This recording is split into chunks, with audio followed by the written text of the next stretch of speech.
In today's video, I'm going to show you Google Antigravity versus VS Code, why developers are switching back.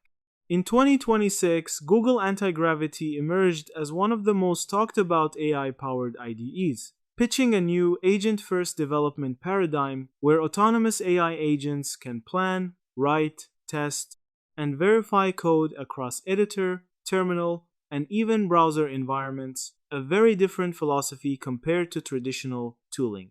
Antigravity is essentially built on a fork of Visual Studio Code, meaning developers familiar with VS Code's layout and workflows can jump in quickly, import settings, and start experimenting with AI-driven coding without a steep learning curve. The big appeal that has drawn many developers over is Antigravity's Agent Manager, Mission Control interface, and deep integration with Google's Gemini 3 Pro model, which can orchestrate multiple agents in parallel to tackle different parts of a project simultaneously, something traditional IDEs like VS Code alone don't do. It also offers browser automation for integrated testing and verification, aiming to reduce the manual cycle of code test fix. Despite the hype, developer sentiment is mixed, and that's why many are switching back to VS Code or other tools.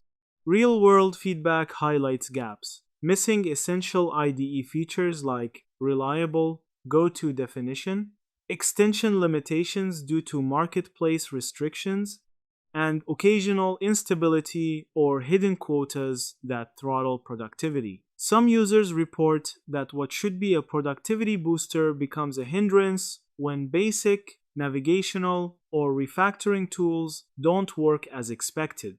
In practice, while Antigravity's AI autonomy and planning tools are fascinating, many developers find that the core editing and tooling reliability they get from VS Code with its robust extension ecosystem and mature feature set still wins for daily coding tasks. The ability to switch back with almost no friction thanks to the shared VS Code foundations means there's low switching cost, and for many, that's enough to stick with the familiar. And that's it. Thank you for watching this video.